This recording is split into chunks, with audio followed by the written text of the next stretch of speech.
Hi, I'm Ryan from the Car Phone Warehouse in Bristol. And I'm Agent Izzy from Geek Squad, the Car Phone Warehouse tech support partner.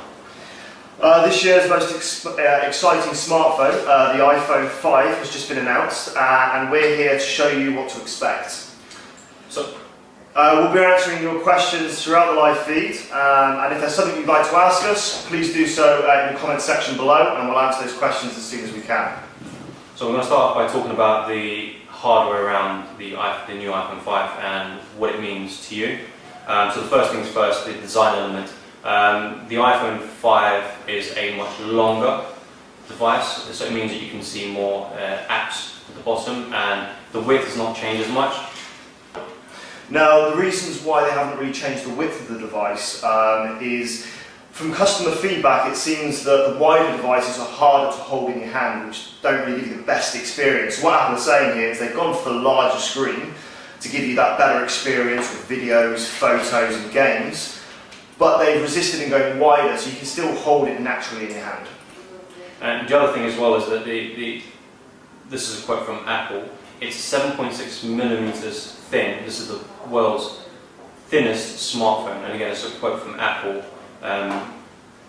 So again, what this kind of means for you is it's really building on the design elements. So versus a lot of the other devices out there, they are getting thinner and thinner, and Apple claims to be leading the way here with the world's thinnest smartphone. Which also makes it, with thinness, it makes it the most lightest as well. Now, it's 112 grams or 114 grams, depending on which one of the slides you want to believe. But again, that weight is going to make it one of the most lightest ones out there as well.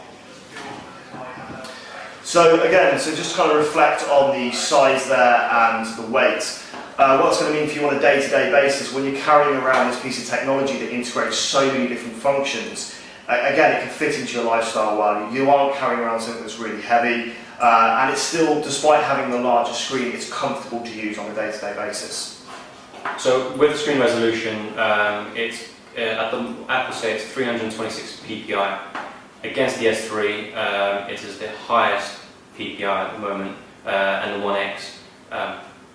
So kind of the conclusion there is, it's on par with the majority of the smartphones that are out there in terms of the high-end smartphones with screen quality. But it means the experience that you're going to get when looking at your videos, looking at your content, as it currently stands, is on par with every other device out there. So the next thing that's going to change on the iPhone 5 is again the processor. So it's got this new A6 processor. Now this is ×2 faster than the A5, the one on the 4S, and it's at ×2 faster on the graphics.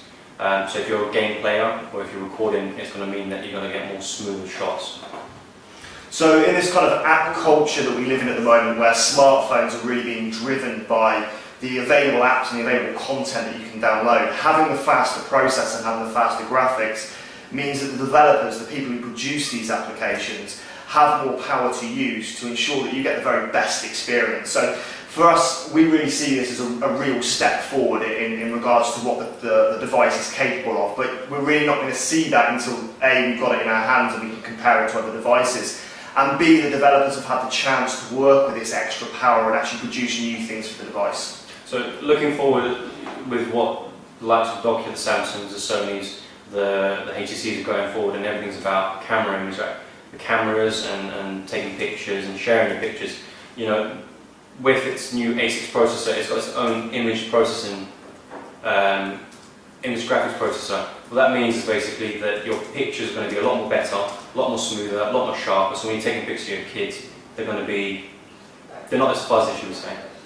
Cool, so what that compares to other devices is a lot of devices use the standard built-in processor when it's processing the image quality when you take a picture, or processing the quality of video. Because it's got this independent image processing unit built into the A6 chip, you will find that the final quality of those photographs, which you can post directly to Facebook or directly to Twitter from the integrated camera, is much, much better. And again, the video quality, it's going to integrate other functionalities like image stabilization to ensure that the quality of that video is one of the best that's out there. Now, going into that, the Panorama app is not built into the iPhone. So all that means is basically if you use Panorama on Google or through the website, you can take a 360 shot, whether it's in portrait or landscape, and it will take a picture of equivalent to 28 megapixels. To kind of show you how that would work, it's kind of the principle of holding your device up and you can just swipe it along, and what the phone's going to do is take multiple photographs, but because of that processing power and that image processor, it's going to basically splice them all together to produce one large image. And going on to the imagery, we've got the new camera, the 8 megapixel camera, with a back illuminated f2.4. What basically that means is that it's got better quality pictures and it's got better pictures in low light. So what Apple have kind of done here is, one of their challenges when making the device a lot thinner is still integrating a really good quality camera, because there's a lot that goes into building the camera lenses that we use in our devices every day. So Apple have achieved something quite special here. They've produced basically a camera that's as good as a 4S, but in a much thinner device.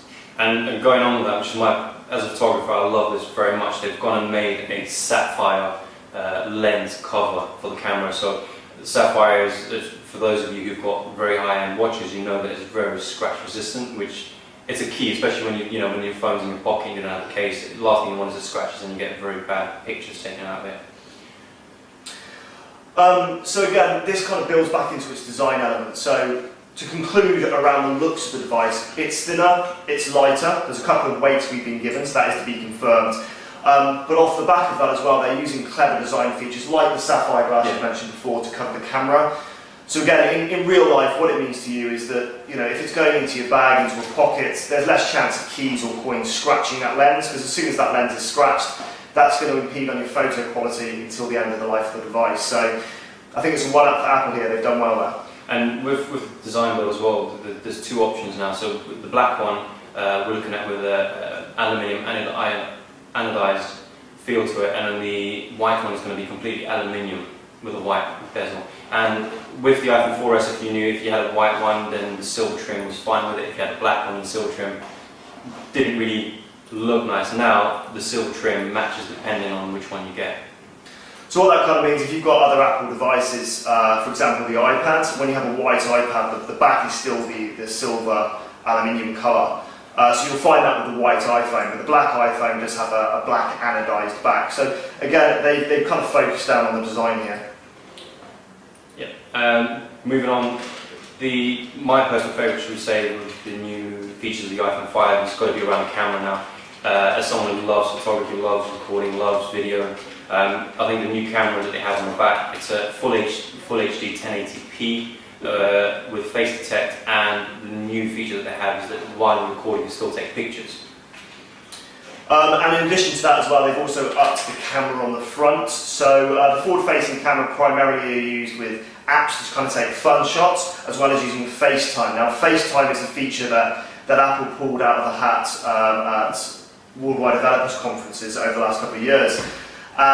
The change to that with the iPhone 5 and iOS 6, which is the new software that's being released to coincide with the new device, is that you can actually use FaceTime over the mobile connection, not just Wi-Fi. So this is going to compete with the likes of Skype, who offer video chats from devices as well. So it's going to be quite interesting to see how that kind of moves forward and what they're going to do with that. That forward-facing camera is also really good quality, so it can record again in 720p. So it's a good quality camera to use for those fun applications, or also to use for Skype. You can also, if you're a lover of blogging and YouTubing, then the 720p resolution on the camera is going to be fantastic. I mean, you can blog straight off your iPhone, upload it in a matter of seconds, edit it, and it's there rather than use it on the PC.